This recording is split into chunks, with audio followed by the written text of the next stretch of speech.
Ang action cam ngayon ang pinaka kaibigan ng mga vlogger, cyclist, mountain climber o kahit ng mga surfer, dahil sa kayang-kaya nilang dalhin kung kahit saan.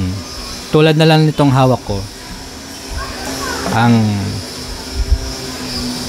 DJI Action 5 Pro.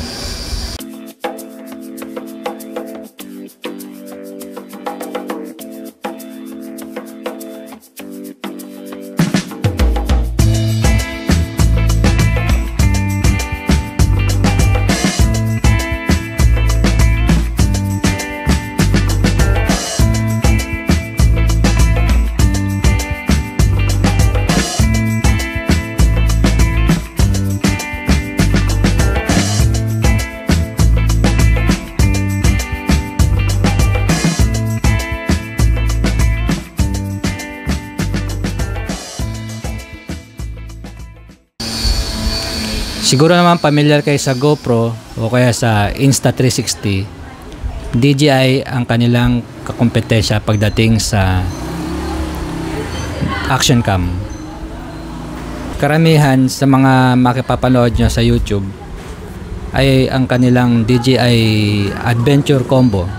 Pero ngayon sa vlog na to, sa video na to, ang ipapakita ko sa inyo ay ang nilalaman ng standard combo.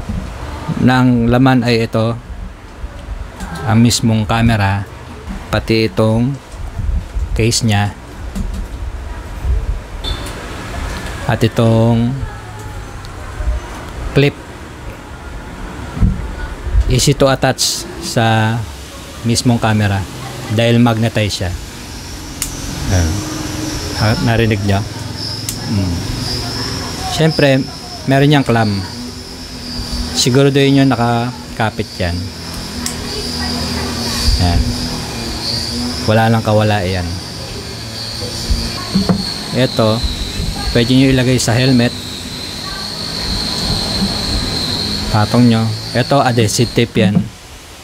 Ilagay nyo sa helmet o kaya sa motor nyo. Kasama rin itong sticker. Sticker yan.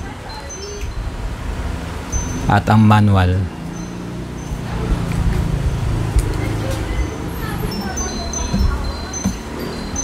Siyempre itong mga box nya, yan lang ang laman ng standard combo ng DJI Action 5 Pro.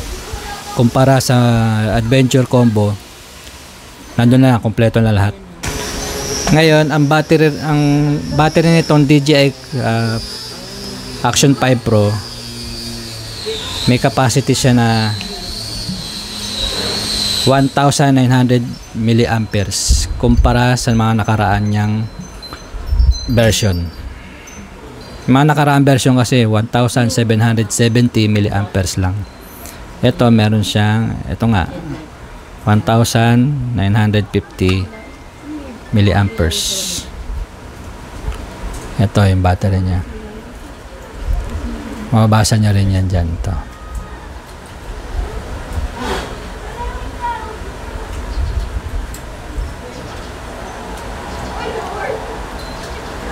Basa nyo ba? So, iyon nga. Yan lang ang mga laman ng DJI Osmo Action 5 Pro Standard Combo.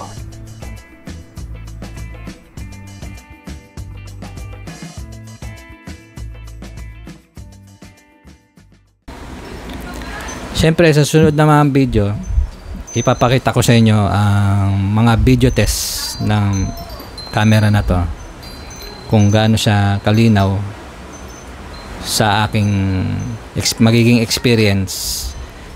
Sigurado naman marami na kayo napanood sa mga ibang video sa YouTube kung paano ang